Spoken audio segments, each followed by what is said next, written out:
Heather Weber didn't drown in the harbor. She just stabbed her own son. Okay, Robinson, I want you to pull 2 units off the McBain case and have them canvass the area around Steve Weber's apartment. Make them go door to door if necessary, because she ain't getting away with it this time. I need you to get back in touch with the director of that sanitarium in Alabama. I need all of Clay's records, and I want to talk to someone who actually treated the guy, you know, before he escaped. Okay? Got it. Thanks a lot.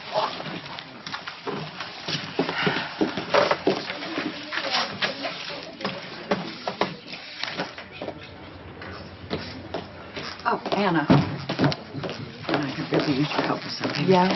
I'm waiting to see the DA to see if I can get the charges against Molly dropped and he's stonewalling me. I don't know that I can do anything. What can I do? You can tell him that it was not Molly's fault. There was no criminal intent. It was Lucy Coe's idea. Molly's all over the surveillance footage, opening the cell doors for Rafe and John. She was trying to help. God. Look, Sam has been missing for 24 hours. Molly is terrified, as am I.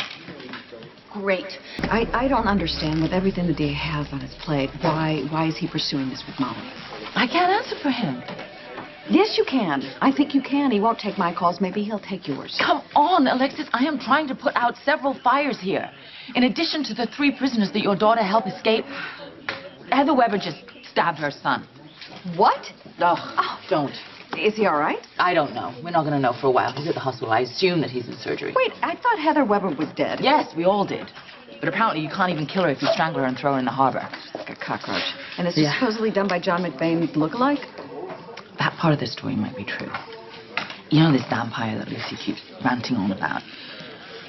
I think he's this escaped mental patient, Stephen Clay. Hello. Stephen Clay was a successful rock musician, and part of his stage act was to assume the persona of a vampire. So I see.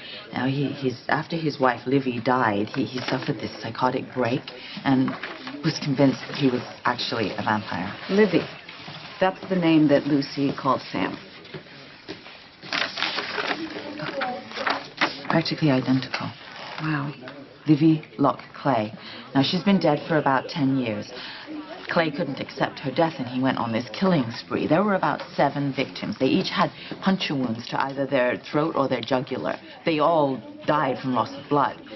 When he was being led out of the courtroom, he was screaming that he's immortal and he's going to come back and reclaim his wife. And this maniac thinks Sam is his wife? Yeah. I mean, that's the theory we're working with. He was taken to a private sanitarium in 2003, where he disappeared from late October 2011. Late October? He vanished from a locked room on Halloween at midnight.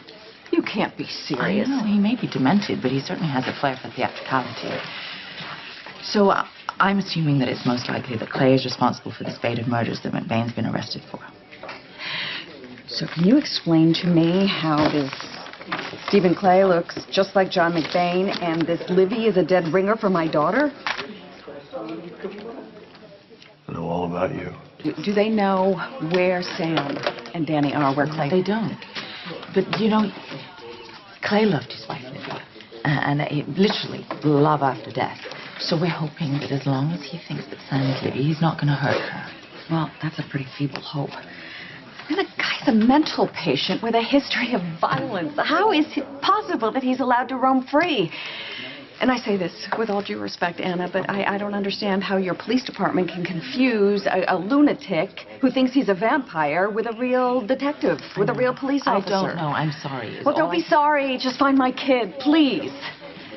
I don't know what I'd do without her, and if I lost her, I couldn't handle it. No, I'm sorry. I'm sorry. If anyone knows how I feel right now, it's you.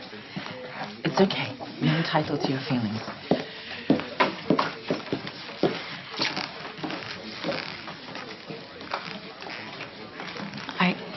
It's just that I lost Sam once already. It's a long story.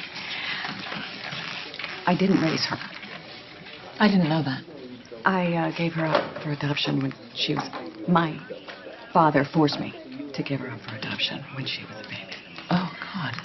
Quite a father, huh? Imagine having that as your dad. No, I can't. I was pretty lucky. I had a great dad. You know, I wish he'd lived long enough for Robin to meet him, because they'd have really loved each other. You missed a lot with Robin, you and Robert. We did. But the time we had, we really appreciated, you know. I mean, Robert was unconventional, but he was a really good dad, and Robin loved him. She thought he hung the moon. Well, she's lucky. Sam never met her dad. Who is he? Sam's dad. Oh, no. I'm sorry. I didn't mean to ask that. It's none of my business. No, it's It really isn't. Oh no, it's okay. Really, it's a logical question. It's the DA. He wants to see Molly. Okay, she's in the interrogation room. Thanks. Alexis, I promise you I will do everything in my power to get Sam and her baby back for you. Thanks. I'm sorry. Wow. Whole year without you. God, I still can't even believe it. I see you everywhere. Everywhere. I mean, I know it's not you, but you are everywhere. God, this whole town has gone mad. I couldn't even protect Stephen Weber from his crazy mother. How am I supposed to save Alexis's daughter when I couldn't even save you?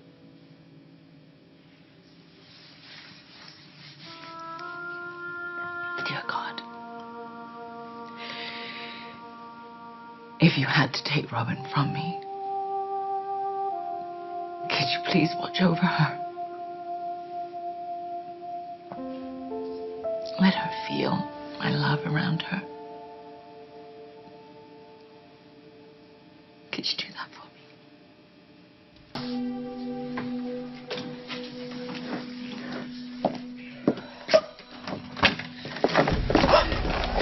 That won't be necessary. I'm here to turn myself in.